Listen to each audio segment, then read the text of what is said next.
नमस्कार, संवाद live TV मध्ये आपले स्वागत। आपल्या भागातील बातम्यांच्या सखोल वृत्तासाठी आजच आमच्या YouTube चॅनलला सबस्क्राइब करा आणि बातम्यांचे लेटेस्ट अपडेट मिळवा। आता पाहूयात आजची बातमी। आज शिरूर तालुका पंचायत समितीच्या सभापतीपदी राष्ट्रवादीच्या विश्वास आबा कोहकडे यांची बिनविरोध निवड झाली आहे। खरं तर या निवडणुकीत भाजपच्या बाजूने विजय रणसिंग यांनीही अर्ज भरला होता, मात्र त्यांनी माघार घेतल्याने कोहकडे यांची सभापतीपदी निवड झाली आहे। पक्षातील एकसंधतेमुळे आणि सर्वांच्या प्रयत्नांनीच विविध निवडणुकीत विजयाची मालिका सुरू असल्याचं मत यावेळी पक्षातील नेत्यांनी व्यक्त केलं आहे। की सव्वा वर्षाचा पक्षाचा पद सभापतीचं द्यायचं ते पाळून सुभाष शुभम यांनी पक्षाचा आदेश मानला आणि राजीनामा दिल्यानंतर ते पद रिक्त झालं। तो पूर्वी जो सव्वा वर्षापूर्वी निर्णय घेतला होता त्याप्रमाणे विश्वासाबा कोकडे यांना सभापती करण्याचा निर्णय घेतला। विश्वासराव कोकड्यांना राष्ट्रवादी काँग्रेसची उमेदवारी दिल्याचा निर्णय प्रदीप गारटकरांनी जाहीर केला। आम्ही सर्व कार्यकर्ते, पदाधिकारी, पंचायत समितीचे सर्व सदस्य एकत्र बसलेलो होतो। समोर बीजेपीच्या बाजूने विजय रणसिंगांनी अर्ज भरलेला होता, परंतु योग असा आला की 39 गावातला सभापती करत असताना 60 गावातल्या विजय रणसिंगांनी माघार घेतली आणि शिरूर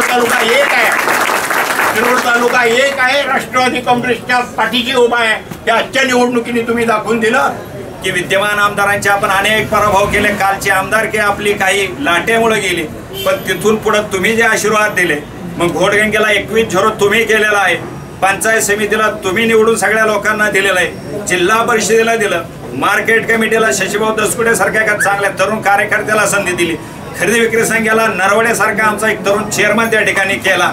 अशा पद्धतीने ह्या सगळ्या निवडणुका आपण विद्यमान आमदाराचा पराभव करून आपण ह्या मिळवलेल्या आहे। आज पण हा कार्यकर्ते आपल्या बरोबर आहेत, सगळ्यांचं पाठबळ आपल्याला मिळत आहे, कारण दिशा चांगली, दादांचं नेतृत्व आम्हाला लाभलेलं आहे। त्या नेतृत्वाखाली आपण पाहतोय हा सगळ्या बिल्डिंगी उभ्या राहिलेल्या, हे केवळ समोर असेल, पाठीमागची असेल, शेजारची असेल, ही अजित दादांनी आपल्याला अर्थमंत्री, उपमुख्यमंत्री म्हणून मदत केलेली ही भूमिका शिरूर शहरासाठी असेल आणि म्हणून त्या नेतृत्वाखाली काम करत असताना आज विश्वासाबासारखा एक प्रामाणिक कार्यकर्ता सभापती झाला। माजी सभापती आज आमचे सहकारी जरी झालेले असतील, उमाप साहेब, त्यांचंही अत्यंत मन मोकळेपणानं ते एखादा महिना झाला असेल तर तो वाढदिवसाचं निमित्त होतं, त्यांनी वळसे पाटील साहेबांच्या कानावरती घातलं, वळसे पाटील साहेबांनी यश केलं, विश्वासाबाने आम्हा सगळ्यांना विश्वासात गेलं, काकांनी सांगितले तशी 100 गावं एक हे असं मी मानतो।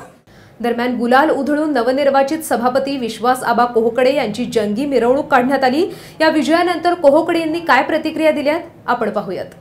मला आज आमच्या राष्ट्रवादी काँग्रेस पार्टीने जी सदस्यपद संधी दिली आणि नंतर सभापतीपदाचा जो मान मिळाला तो राष्ट्रवादी पार्टीचे आमचे नामदार दिलीपराव वळसे पाटील असतील, अशोक बाप्पू असतील, सर्व पदाधिकाऱ्यांनी जे हे बहुमान मोल केलं त्या सर्वांचा मी कायम ऋणी राहील व सर्वांचे आभार मानतो व थांबतो।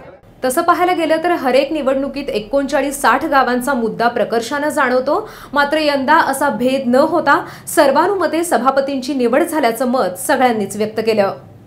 नवीन घडामोडी जाणून घेण्यासाठी पाहत रहा संवाद लाईव्ह टीव्ही। धन्यवाद। संवाद लाईव्ह टीव्ही साठी महाराष्ट्रातील विविध भागात प्रतिनिधी नेमणे आहेत। पुणे, सातारा, सांगली, सोलापूर, कोल्हापूर, ठाणे, मुंबई, हवेली, आंबेगाव, मंचर, जुन्नर, हडपसर, पिंपरी आणि भोसरी या भागात संवाद लाईव्ह टीव्ही साठी प्रतिनिधी नेमणे आहेत। पत्रकारिता क्षेत्रातील किमान 3 वर्षांचा अनुभव आवश्यक। इच्छुकांनी आजच संपर्क साधा। मोबाईल क्रमांक 9665 992 992।